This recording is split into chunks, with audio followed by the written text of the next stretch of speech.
All right, so today we will be talking about accountability and sustainability, two concepts that are directly linked to relationships and the quality and success of creating language access.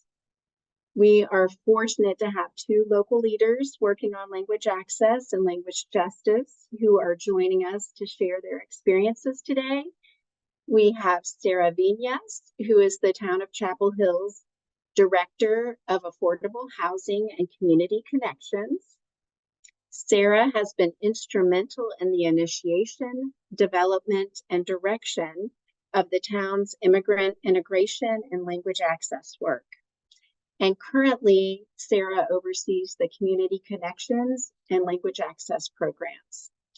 I think it's worth noting that the town's language access plan was featured in the 2021 Migration Policy Institute report, highlighting best practices from local and state governments across the country.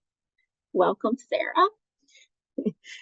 And we also have Maddie Hayes, who is co-executive director at the Refugee Community Partnership, also known as RCP in Carborough. A founding member of RCP, Maddie now focuses on development and communications, supporting a multilingual, multicultural team of staff committed to language justice and community-led solutions. RCP has grown their expertise in language justice to become a leader in this work through the creation of a language navigator program, a community-owned data vault, and a multilingual work culture that celebrates and supports all languages. During COVID, the Town of Chapel Hill and RCP formed a close relationship, working together to share key public health messages with multilingual, multicultural members of the Chapel Hill and Carborough communities, and to respond to ideas, questions, and concerns raised by immigrant and refugee community members. Their relationship and their agency's relationship have grown over time. And I invited Sarah and Maddie here today to reflect some on their language access work, their relationship, how they have sustained it, and how they have held each other accountable in this work. Thank you both so much for being here today. All right, so again, welcome. So glad that you are both here. I thought we would start and first hear a bit about the foundations of language access at each of your agencies. So maybe starting with Maddie, how did language access come to be a priority for RCP? Yeah. So RCP started in first, hi everybody. I'm excited to be here. It's so exciting to see all of these faces rallied around the interest in and passion for and excitement about language access. Yeah, I'm Maddie Hayes with the Refugee Community Partnership. RCP started, RCP is a grassroots organization. So we're a community-based nonprofit. We started in 2012, and we work with refugee communities across Orange County and Durham County as well.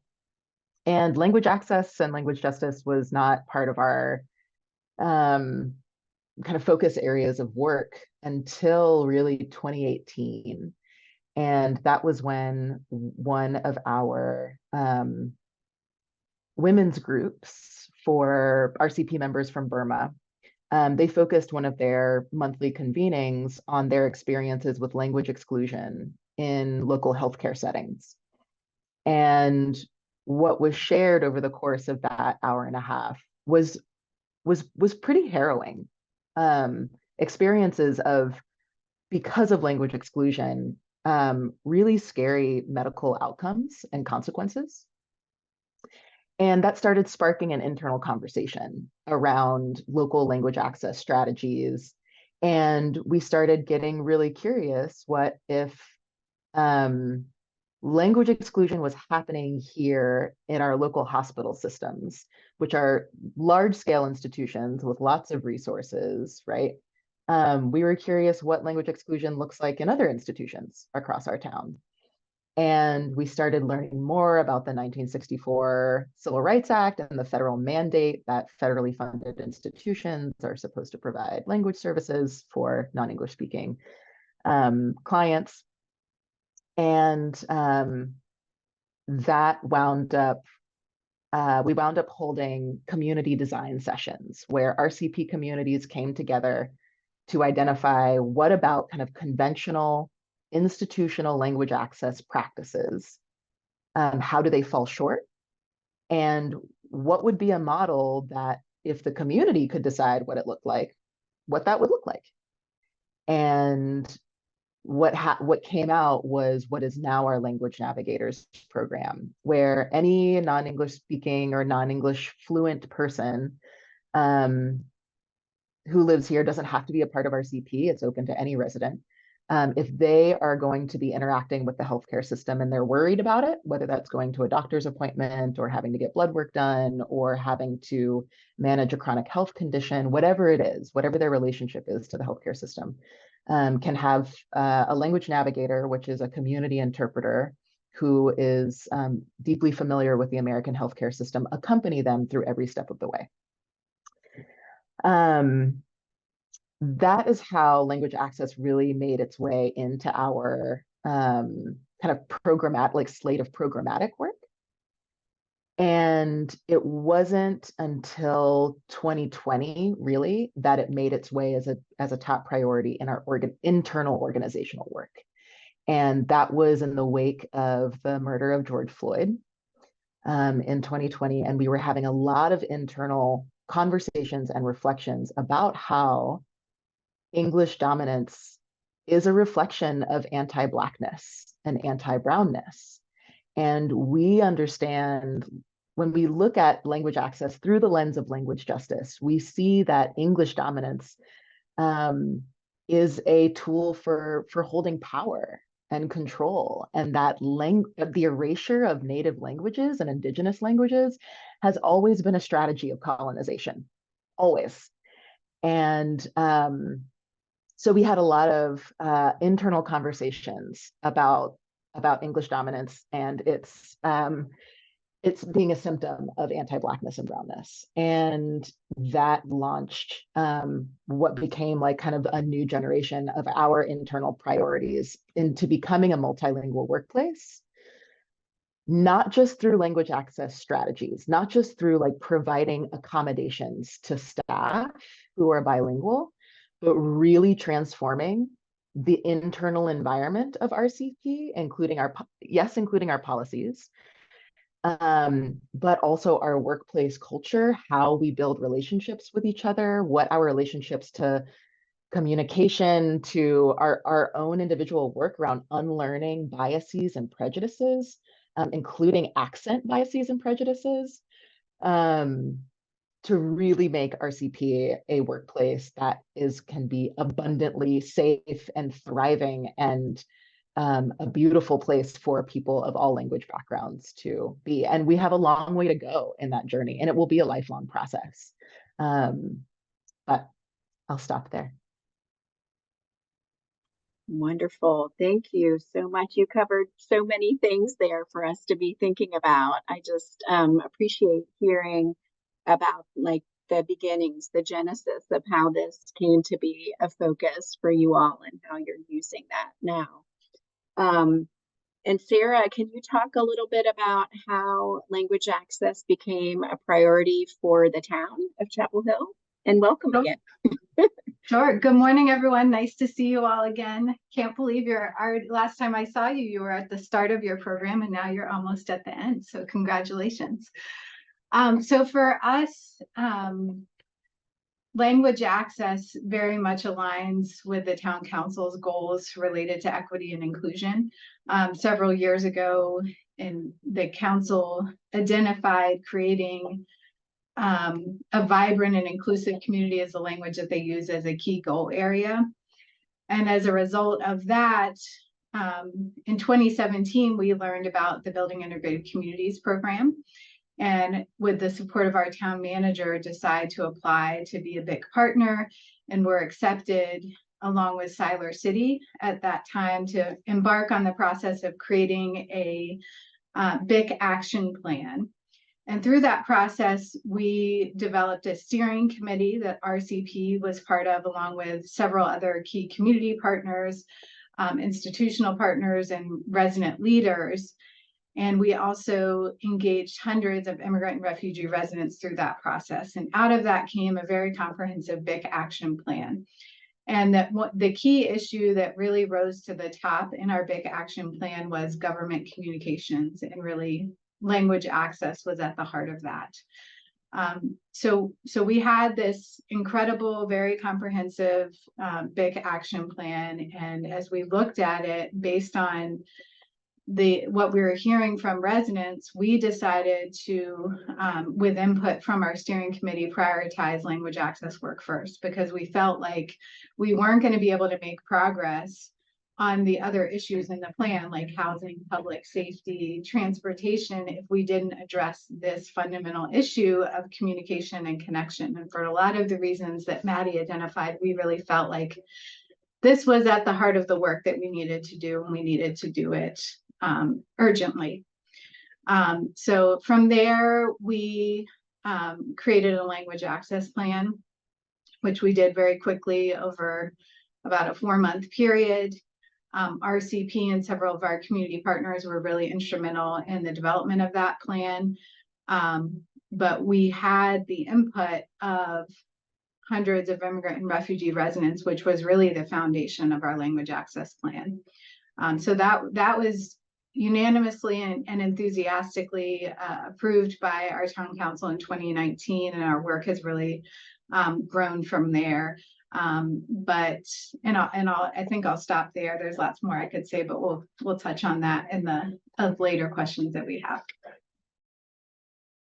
Great, thank you so much, Sarah. Yeah, so I know often this kind of change that we're talking about, organizational culture change, the way that that we operate, that we interact with each other, can be challenging, particularly within local government and institutions.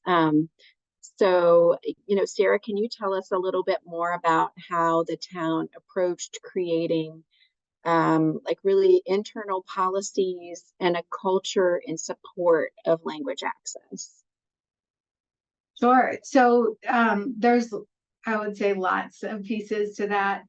But for our language access plan, we very intentionally decided to create a town-wide language access plan. Some organizations have department-specific plans where transit may have one plan, and then housing may have another plan.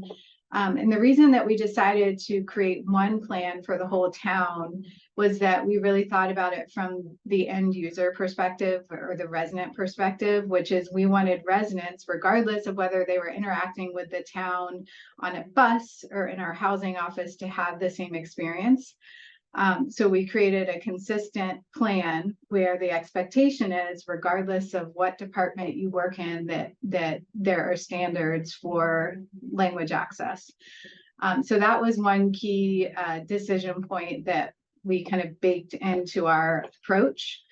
Another key piece was focusing on supporting town departments in implementation.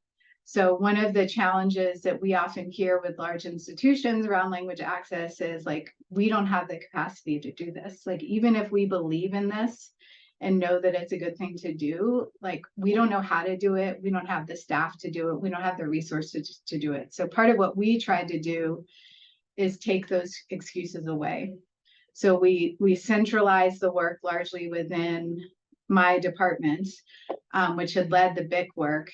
And we made the case for dedicated resources to do the work. So that took that excuse away. So departments could no longer say, we don't have the resources to translate or provide an interpretation for a meeting. We said, we have the resources to do it, and we'll help with the logistical coordination. So that was really a critical piece, and we found real success with that. That has really worked. Now we're at a different point where the work is really growing, and we're also seeing more internal capacity develop within some departments. So we're in a place where we may be transitioning with our model. But we also tried to put systems in place. I talked about this, I think, in my initial presentation to you all, but the language access plan is really, it's important, but the most important part is really how you implement it. So we really focused on trying to work closely with RCP and a few other community partners to really look at, okay, what are the protocols? What are the procedures that we are going to put in place to make this real? So like, what is the interaction going to look like when a resident needs to request interpretation or translation to comply with our language access policies? And that is, you know, as you all, I'm sure understand very clearly, given where you sit within your organizations, it's a huge undertaking. So we're several years into this work, and we still have a long way to go. In RCP, one of the great things about our relationship is they will let us know if we've missed something or if something's not working. And we'll talk more about that later. I've talked about the resources, but that is really, really critical. So putting the systems in place and the resources in place to carry out the work. Some of just to highlight a few examples of key things that we did. We established a dedicated line that residents can call if they need interpretation or translation services. We also, on all of our council meeting agendas and public meeting agendas, we have a multilingual language access statement. And those are just two small examples. We also have resource information that we're regularly pushing out to residents. And then, as Susan mentioned at the opening, dedicated staff. So initially this was folded into a portion of my role, and then one of our community connections coordinator roles, which is a general outreach position. We saw over time the work was much bigger, and we really needed dedicated staff. So when we received the Blue Cross Blue Shield funding, we were able to pursue a dedicated full-time position to lead our BIC implementation work. And then we still also have part-time staff that's supporting processing language access requests, and we work regularly with outside vendors that coordinate pieces of the work. So it's a real team effort, and even with all of this staff resources in place, we acknowledge and are seeing that we need a lot more capacity to really be where we want to be with the work. Thank you so much, Sarah. A lot of really great tips and lessons learned that I hope can be helpful to this group. So kind of a similar question then, Maddie, you know, thinking about RCP, what has been your experience like regarding, you know, sort of your language access or language justice, like internal policies and culture change? Yeah, I think the foundation, one of the first kind of primary foundations to that NRCP was started with really deep staff training, anti-racism training, and doing a lot of work with each other around learning what white supremacy culture looks like and being able to identify how that shows up in the workplace. Because, you know, like I mentioned before, language access is vitally important. Language access is about largely the approach, kind of like the mindset there is like establishing accommodations so that non-English primary people can kind of have a seat at the table, right? So they can participate in the room. Language justice is really about transforming the room. And that really gets at culture, what your norms are, what your standards are, what are your definitions of leadership, what are your definitions of knowledge and expertise? How does problem solving look like? What do meetings look like? What do agendas look like? I mean, everything, these like tiny little micro characteristics of an environment, that is all culture. And so foundational to how this unfolded at RCP was noticing our cultural norms and what about them were getting in the way truly of being in authentic relationship with each other. Because that's what language justice is really seeking to achieve, is the conditions that allow for being an authentic, honest relationship with each other, such that we are in a continuous relationship of communication and honesty and idea exchange and reflection. And it's not just about putting, translating a piece of paper, right? So foundational to our work was really examining our cultural norms, identifying what about them we wanted to transform. And over the course of that time, that really gave us some clear vision around how to make RCP the kind of workplace that we wanted to create. And it gave us a clearer roadmap. And then one of the things that we started charting out is, language justice really examines how language dominance influences power. And power meaning who's making the decisions here, who has the say, whose ideas are the ones that are being, taken up and implemented. So that compelled a conversation in RCP about who our leadership was. And if we're going to value language, multiple languages beyond English, then that has to be reflected in our leadership. Okay, what would that look like for expressions of leadership and holding positions of leadership to not be predicated on English? And that illuminated for us everything from our budget to our HR practices, to our personnel policies, to our board of directors model, to our staffing structure, to our supervision practices, everything. And this was a moment in time where something that we had to slot in right away is what Sarah just spoke to around financial resources and funding for this, is that we put in place that, and this is contrary to like nonprofit mindset, right? We're a scrappy small nonprofit, and in the nonprofit landscape, like you want to conserve your resources, right? Funding is scarce. Funding can be hard to come by. So kind of similarly with departments of the town telling Sarah, we don't have the capacity, we don't have the funding to do this. Nonprofits say, a lot of nonprofits, we say the same thing, like this is a value of ours, but we don't have the funding for that. We don't have the capacity for it. So we set in place that a performance indicator around language access would be that year over year, we're spending at least 30% more on interpretation and language services than the previous year.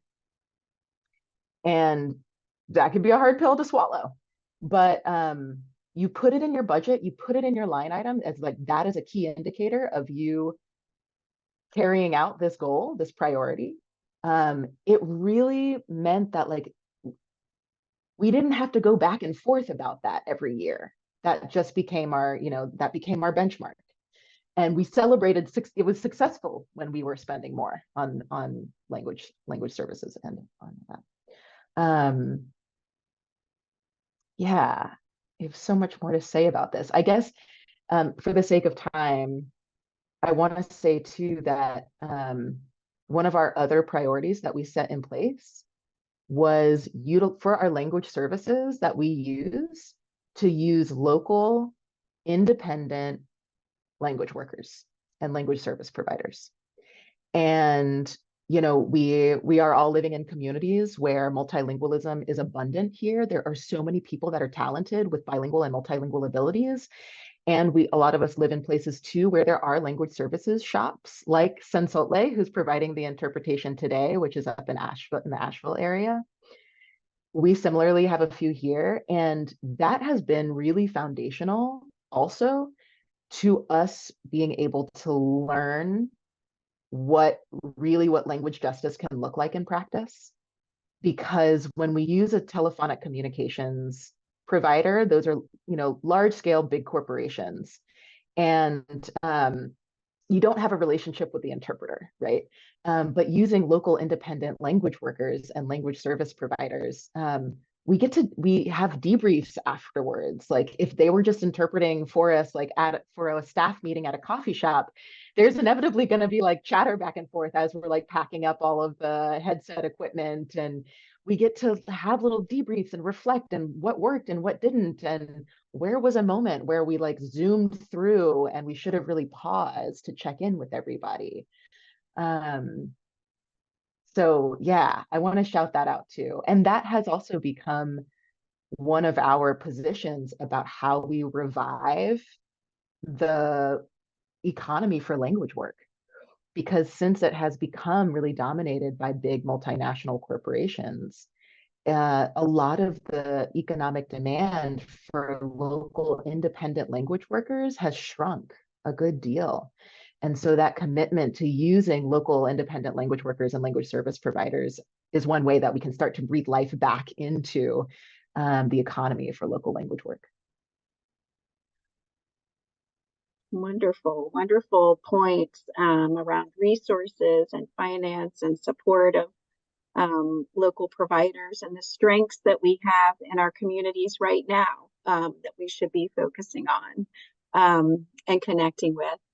And you both also touched on relationships several times in what you were talking about. So I wondered if we could focus for a minute on your relationship with each other, your relationship with each other as professionals and as agencies, doing this work together, coming from, very different agencies that you're working in, and at the same time, shared values and visions. So, Sarah, do you want to get us started on talking about your relationship with each other? Sure. Well, our RCP is just one of our most beautiful and impactful community organizations. So I feel so lucky that we have them here in Chapel Hill to partner with. We've worked with RCP a long time. I would say, first it was initially through funding through our human services program, but where our relationship really started to deepen was through the BIC process. As I mentioned earlier, RCP was a part of the BIC planning process and really brought so much to that process. And we really tried our best to keep them close as we moved into the implementation process, but also recognizing at that time we didn't have resources to be compensating them specifically for that engagement. So it was always kind of a delicate balance of like wanting to engage their staff and membership, but also being really sensitive to the amount of time that we were requesting of them.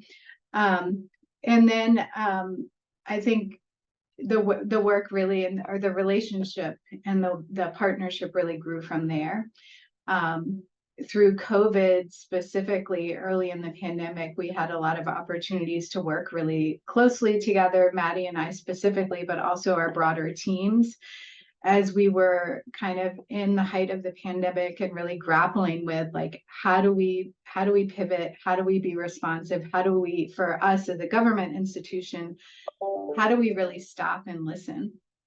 And how do we take advantage of this terrible, terrible tragedy that we're in the middle of and use it as an opportunity? So what we were able to do is to make some progress around language access and really accelerate that work using federal funding that we had available through COVID relief aid. And that was really, we did that with RCP together.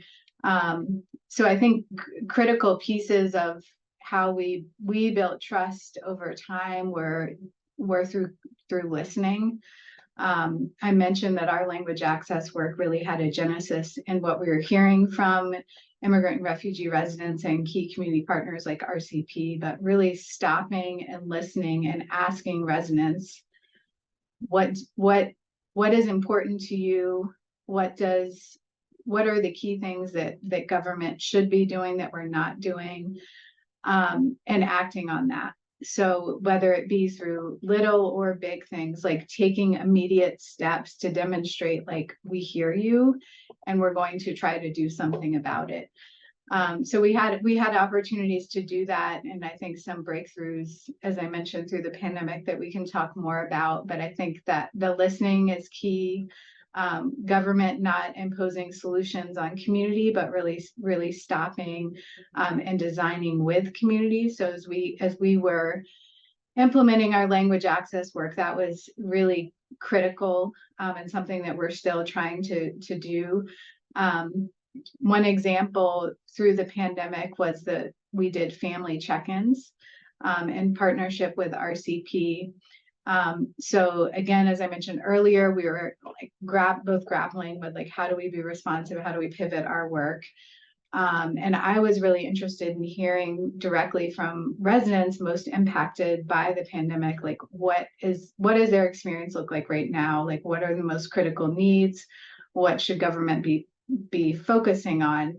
So we approached RCP and another community partner, Jackson Center, that works primarily with African American residents in our North Side neighborhood, about doing family check-ins with their membership base and compensating the organization RCP, as well as the families that participated in those check-ins, for their time. So explored that idea. RCP was open to doing it, and as a result had structured conversations with dozens of their members. And from that, we started designing some solutions, which we can talk more about. But I think that's an example of, you know, when we had that relationship and that strong foundation of trust, we were able to work together and really develop some exciting solutions based on what we're hearing directly from residents. But I'll stop there. I think I talked too long. Sorry, Maddie. You're good, Sarah. Go ahead, Maddie. Any reflections on your relationship with each other? Yeah. No worries about talking too long, Sarah. I think I'm winning the award at Current for going way over.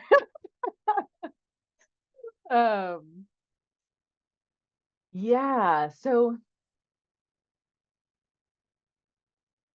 you know, as an organization, we get a lot of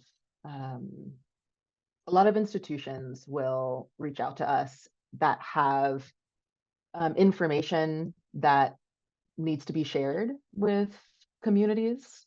And oftentimes the approach is like, you know, exciting news, we have this new really important resource, this program, or we have this new emergency cash assistance fund, or some resource that is vitally important for communities and RCP to be aware of. But the institution's kind of mindset is like, please just send this out to RCP communities, right? What the information they just shared with us is in English, and what it takes to get that in communities' primary languages, it means it requires interpreters, it requires translation, it requires oftentimes putting it in formats that are not text-based. So MP4 audio recordings or video recordings, or very like graphic heavy designs that aren't text-based, because a lot of communities might not read or write in their native languages. And not just of a matter of like education or literacy, but because a lot of languages are historically oral. And it puts us, small like grassroots organizations, in a really tough place, because we are not going to do all of that work, because those are resources that, like, in terms of equity, like, these communities need to have access to and know about. But it requires our own funding and our own time. And Sarah and Sarah's team at the town of Chapel Hill, when in 2020, when we started working more closely, and before that too, but their mindset was very different about that. Sarah in particular would regularly talk about this is going to be accompanied by funding, and you have my support. And do you want to hop on a call and talk about like what this needs to look like and what the town of Chapel Hill, like how we can show like our accountability to this?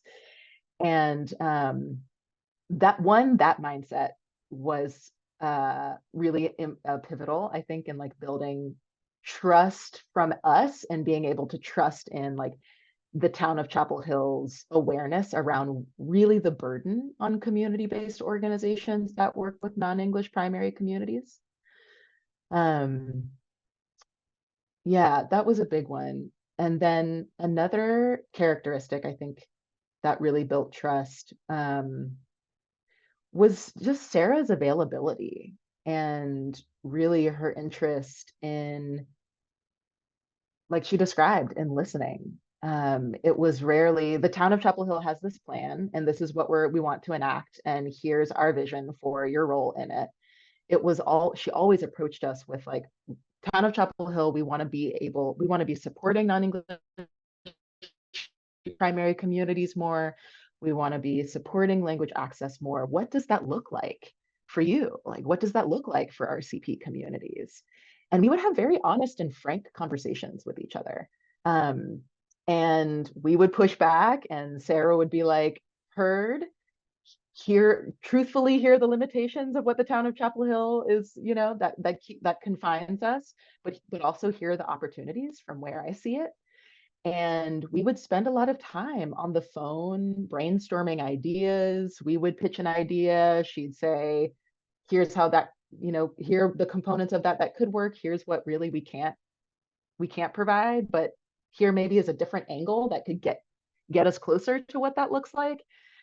And that just created continuous dialogue between us, such that it expanded beyond this conversation. We would be, you know, writing a grant application and we'd need a letter of support. And so I text Sarah and be like, shit, SOS, we need to submit this grant application in 48 hours. Can you give us a letter of support?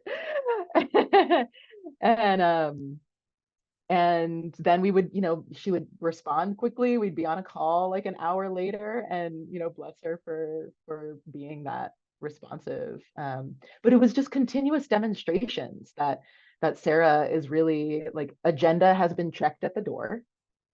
And the town of Chapel Hill is really lucky to have Sarah as a staff person to be the one, yeah, really modeling what accountable to communities looks like. Yeah. Wonderful examples of what this can look like in practice, and raising up house centering relationships and resources is so critical, right? Are there other ways that y'all could feel comfortable sharing, maybe how you've held each other accountable in this work? You've talked a little bit about that already, but you know, is there an example that you could share? Because we know it's not always easy, right? Like anytime that you may have felt let down or had to like talk through challenging situation together. Yeah, anything you feel comfortable sharing about that?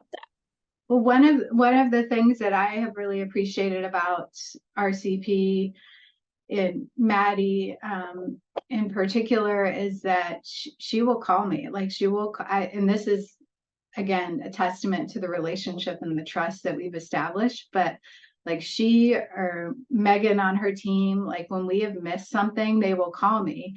And part of what I can help do is navigate relationships with other departments. So one example is like, we really, you know, several years into our language access work, we're not doing a very good job in our transit service. We have a fare-free transit system that is widely used by many members of our community.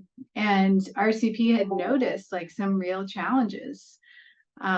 They had provided feedback directly to transit and not felt like they were being heard.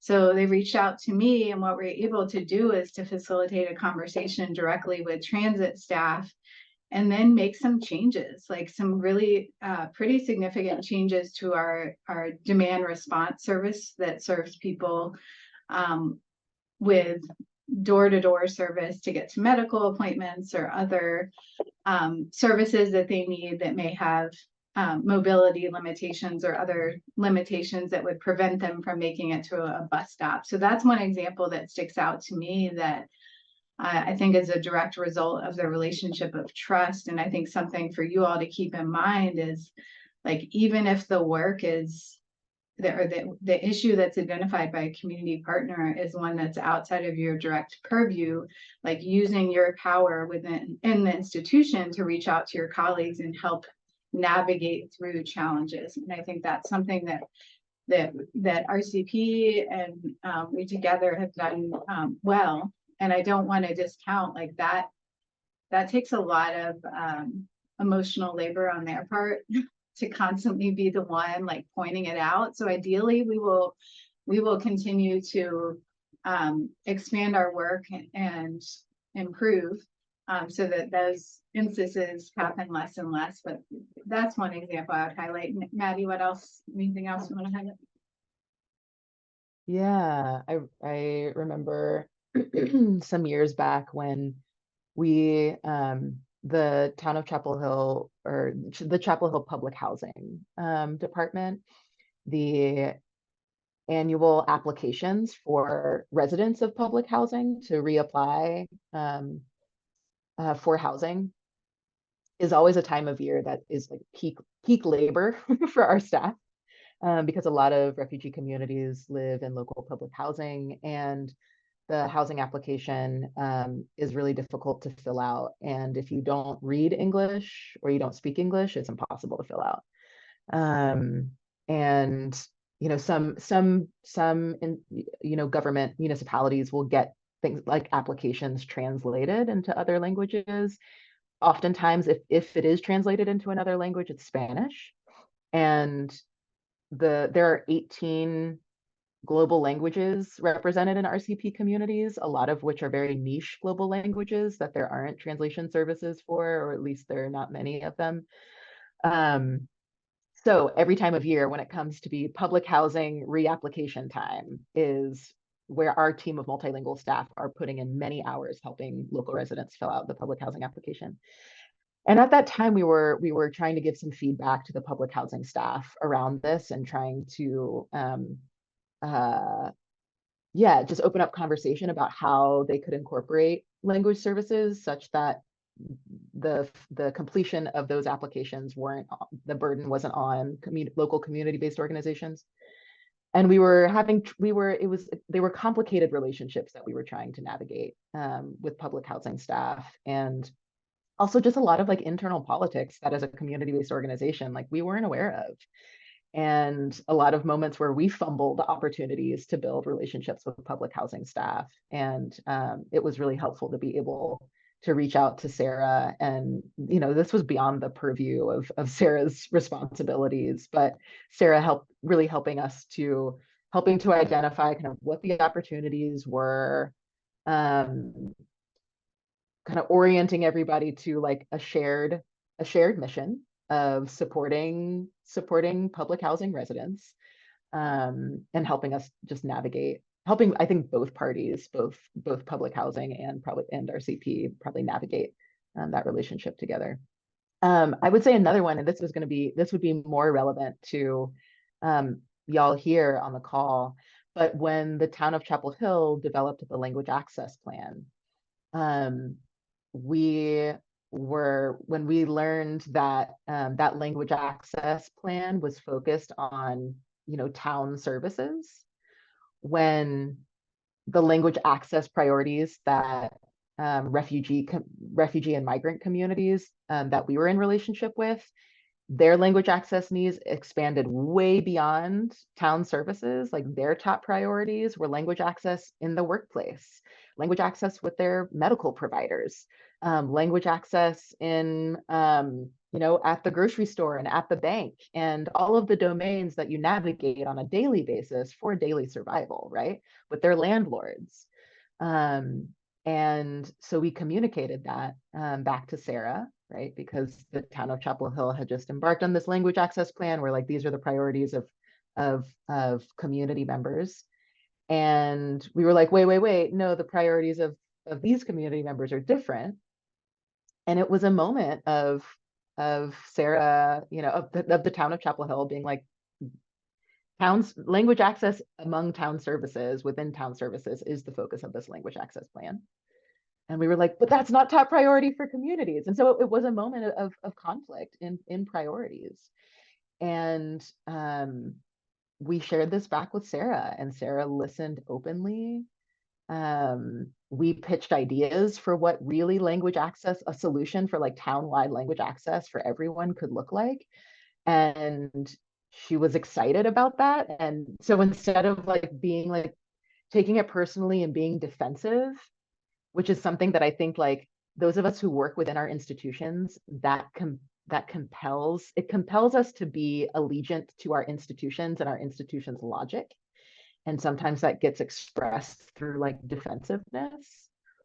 But Sarah wasn't. Sarah listened really openly, and she was like, that's a really good point, and I want to see that solution implemented too. And that would be really awesome to have that in the town of Chapel Hill.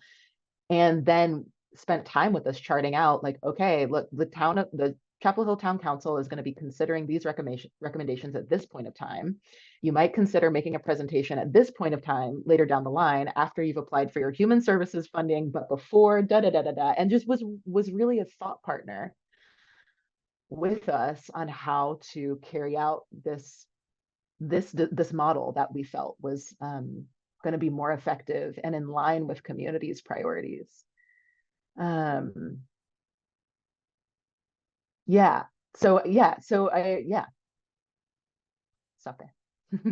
Wonderful, again, wonderful examples and specific examples of doing things a little bit differently, being open-minded enough to listen in a different way and make internal changes and advocate for those in a way that we may not normally be doing. So thank you for those examples. And I in addition to like accountability to sort of each other, I wonder if you have any guidance for us around how to be successful in really improving language access.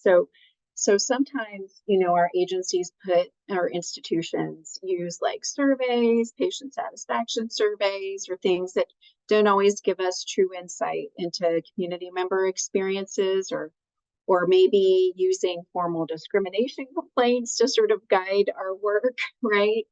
As the main way to identify what we need to improve.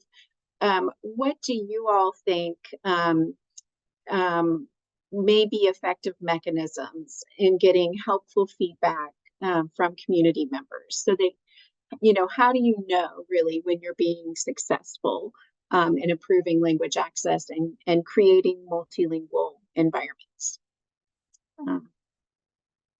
Maddie, you want to start with that? Yeah, totally. Yeah. I think institutional feedback mechanisms, as Susan described, are largely in the form of surveys or feedback forms or grievance filing. And those are almost wholly inaccessible to non-English primary communities. And they're I would argue too that they're largely underutilized by English primary communities as well, right? We have a long history and a large context of a complaint being filed or a feedback survey being submitted, and off it goes into just the dark abyss, never to be, we never learn if it actually affected anything. And so that creates kind of like engagement fatigue, right? And that is overwhelmingly especially the case with non-English primary communities. One, for a functional reason, that a lot of those surveys or feedback forms or grievance complaint processes are in English. So that's a big one. But to keep it relevant,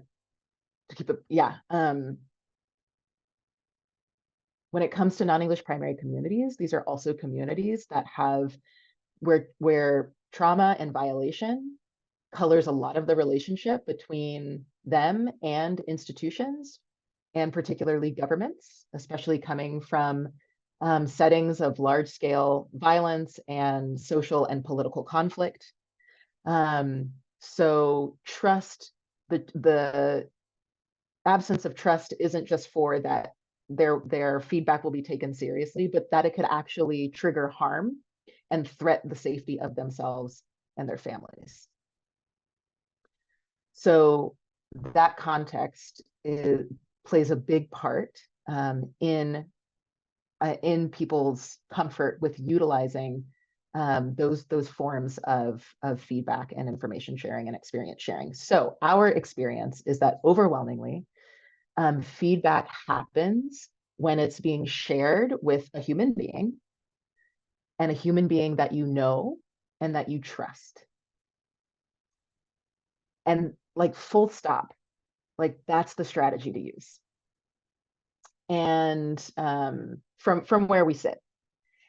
And the formats that have been most effective, where feedback really like happens in a vibrant and abundant and generative conversation and dialogue, is in small groups, where it doesn't have to be everybody, all of the participants, but that there's like a critical mass. There's a majority of those participants have a personal relationship with whoever is hosting or organizing the small group. For that reason, when we do small group anything with community members, the facilitator is somebody from our staff who is of the community and speaks the native language of the participants that are being invited to that group. So if the town of Chapel Hill wants feedback on a thing and we're doing focus groups, we will typically do multiple focus groups, one for each language. So we'll have an Arabic speaking focus group. We'll have a Karen and Burmese speaking focus group. We'll have a Spanish language focus group. We'll have a Kinyarwanda focus group. And each of those focus groups will be facilitated by a staff member who is of that community or is fluent in that language. Because it is also burdensome when you have to take up time in a focus group conversation or in a generative group conversation for things to be translated back into English for like the one English speaker that's in the room. And it's just a good question of like, is it necessary that an English speaker be here? Is that actually important? Because like we know, in generative conversations, like you get in a flow. And once like the vibe is going and people are like, yeah, I've got something to say. I want to add this idea. I want to da-da-da. Not having to interrupt that can be a good thing. But then there are also plenty of, anyway.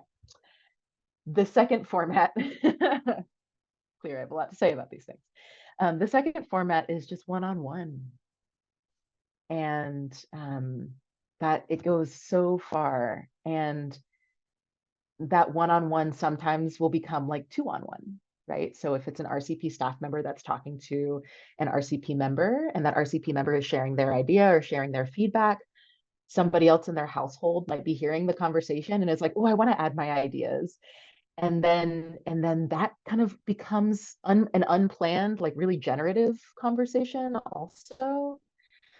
Or a neighbor overhears it down the way and wants to hop in, or a kid wants to hop in.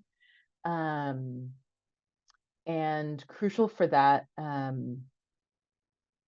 we have an example of that where the town of Carborough, when they got ARPA funding, American Rescue Plan Act funding, they did a community-wide survey for Carborough residents to weigh in on the priority areas where that funding should go. And that survey was translated into a couple of languages, but for the reasons that we just talked about, wasn't going to be utilized by overwhelmingly by non-English primary communities. So they contracted RCP, they paid our staff to conduct that survey one-on-one with RCP members. An example. Yeah, I agree with everything Maddie said. One of the things that we intentionally did in our LEP was not build in the monitoring compliance piece as like being complaint driven. because that's really like the most passive approach that governments can take. Is like, just let us know when we're doing something wrong and submit it through this formal process, where often it just goes into a black hole and nothing is ever done with it. So we built into our LEP that we will proactively evaluate our plan periodically, which is something, just to be transparent with y'all, during the pandemic, we were not able to do. But we are preparing to do that, to look at the data around language composition, to get feedback. But really, I just would agree with everything that Maddie said, like the one-on-one feedback, focusing on building relationships with community partners so they feel comfortable coming to you when there are issues that they are hearing from their members. And then we've used the format of structured conversations led by community members to gather feedback. We did an engagement study recently that our community connections staff led, that our BIC coordinator was involved in, and we did just what Maddie said, where those conversations were led by community leaders. They identified people in their social networks to participate in them. We held them multilingually in several different languages, and those weren't specifically focused on language access, but that model, we really believe in that model of like community-led conversational feedback, where people are gathered together with people that they know and trust, and then feel like they have a safe space to share feedback that could then be shared with staff. So like, I intentionally was not there for those conversations. We didn't want to fill the room with government staff where people wouldn't feel that it was a safe space that they could share. We did have a presence there of our community connections staff, but really tried to be aware of that issue too. But I think, yeah, I completely agree with everything that Maddie said. And I don't know that I have anything else to add. We've seen that model really work and really have made, I think the other piece to this is respond when you receive the feedback. So loop back with one of the things that we hear from community often is like, we give you feedback, we don't see anything happen with it. So one of the things that we've been really trying to work on with our language access work and other areas of our work is loop back and say, we heard this from you. It may have taken us a while. We're like in this big government machine, but here are the things that we are doing, the steps we're taking, looping back to communicate that and share that, and then ask, like, is this responsive to the feedback that you offered us? Are there other things that, did we miss the mark? So that feedback loop, I think, is another really important piece after you get the feedback, to demonstrate that you have heard and that you are doing something with it. Wonderful. Susan, can I say something real quick? Yes. Sarah, thank you so much for saying that. That is so crucial. And I, even for us, putting that really clearly, like on your list of like performance indicators or measures of success, just a firm, solid line item so that you can rely on it happening, is that communicating progress back to communities. And even, there are plenty of community organizations too, us community organizations, that might not remember to do that. It's so the community organizations might not think to like poke you to be like, hey, can you give me a status update? We really want to share that back to communities. Don't rely on the community organization to be doing that either necessarily, right? We intend to be, and we try to practice that as much as we can. But I think like, yeah, slotting that in firmly and clearly, that action is happening, is not just going to serve this immediate objective, however you're collaborating with community or however you're engaging with community, but it's going to start to repair the many like centuries long community-wide experience and pain and like trust severing that has happened, that what communities have to say is really taken seriously. So I just wanted to like double underscore highlight dog ear shout out that point that Sarah just made.